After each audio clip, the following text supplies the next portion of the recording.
उत्तर प्रदेश के ब्लॉक प्रमुख के 476 पदों के लिए वोटिंग जो है वो जारी है।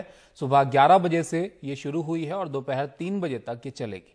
आज ही वोटों की गिनती होनी है और उम्मीद है कि आज ही नतीजे आ जाएंगे। नामांकन के दौरान हुई हिंसा को देखते हुए चुनाव के लिए सुरक्षा के कड़े बंदोबस्त किए गए हैं। इससे पहले 349 ब्लॉक प्रमुख निर्विरोध चुन लिए गए हैं।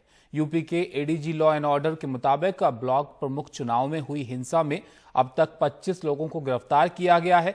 एडीजी के मुताबिक 22 जिलों के 24 थाने में चुनाव से जुड़ी 24 घटनाएं हुई हैं, जिसे लेकर 16 केस दर्ज हुए हैं। 115 लोगों के खिलाफ नामजद मुकदमा, जबकि 1730 अज्ञात लोगों के खिलाफ केस दर्ज हुआ है।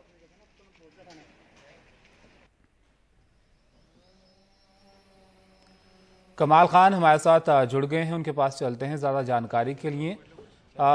कमाल, नॉमिनेशन के वक्त तो हमने देखा कितनी सारी घटनाएं यहां से देखने को मिली। जाहिर है कई सारे सवाल भी खड़े हुए कानून व्यवस्था को लेकर। आज वोट डाले जा रहे हैं, तो ये किस तरीके से हो रहे हैं? क्या तैयारियां की गई हैं? क्या आज भी कहीं से कोई खबर तो नहीं आई ऐसी? देखिए, ये ब्लॉक प्रमुख का वोट पड़ रहा है उनके लिए। पूरे यूपी के सारे ज़िलों में हो रहा है और तकरीबन 50,000 के आसपास इसमें वोटर हैं और 800 से ज़्यादा पद हैं। 300 से कुछ ज़्यादा जो हैं वो निर्विरोध हो चुके हैं। अब लोग आ रहे हैं। जैसे हम जिस पोलिंग पे खड़े हुए हैं, ये चिन्हट ब्लॉक के लिए यहाँ पे आगे मतदान होना है। ये बैरियर लगा हुआ है, इस बैरियर के आगे वोट पड़ रहा है। पुलिस लगी हुई है, पार्टी के लोग अपना यहाँ बैठे हुए हैं, कुछ पार्टी के झंडे वंडे लगे हुए हैं। शांति से हो रहा है और इस पोलिंग पे सिर्फ 21 वोट हैं। लेकिन है क्या कि वैसे तो 21 वोट डालने में शायद आधे के 1 घंटे के अंदर अगर ये सीधे पब्लिक वोट दे रही हो तो लोग आएंगे, लाइन लगाएंगे, वोट दे के चले जाएंगे। लेकिन इस चुनाव में क्या है कि वोटर्स की पोचिंग ना हो, इसलिए जो वोटर जिसके साथ है या जिसकी हिमायत कर रहा है या जिसने अपने साथ जोड़ रखा है, उन वोटर्स को वो कहीं एक जगह पे छुपा के रखते हैं कि कहीं दूसरे लोग उनकी पोचिंग ना करने पाएँ। तो वो कई बार एक मुश्त आते हैं और एक साथ वोट दे के चले जाते हैं। तो बहरहाल 3 बजे तक पोलिंग होगी और उसके बाद काउंटिंग होगी और 50,000 के आसपास वैसे टोटल वोट हैं। अगर उसमें से जो निर्विरोध को निकाल दें तो और भी कम हो जाएंगे। तो लगता है कि रात तक इसका रिजल्ट आ जाना चाहिए। लेकिन कमाल, एक छोटा सा सवाल आपसे और पूछना चाहूँगा यहाँ पर। जिस तरीके से ये चुनाव हो रहे हैं, जितनी घटनाएं हमने देखी कि वोट डलवाने के लिए शव यात्रा से किडनैप कर लिया गया, ज़बरदस्ती उठा के ले जाया गया, महिला के साथ बदसलूकी हुई, इन तमाम घटनाओं में कार्रवाई किस तरीके की हो रही है?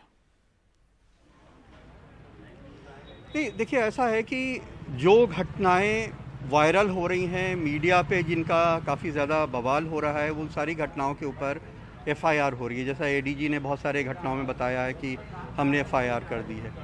लेकिन अगर हम देखें तो हम बहुत समय से पंचायत चुनावों को देख रहे हैं। जो इसकी शक्ल है ये लगातार बिगड़ती जा रही है। जी, पहले भी ख़राब थी, ऐसा नहीं है। पहले भी हमने देखा है कि ज़िला पंचायत सदस्य खेतों में दौड़ रहे हैं और कुछ पार्टी के लोग उनको पकड़ने के लिए पीछे पीछे भाग रहे हैं।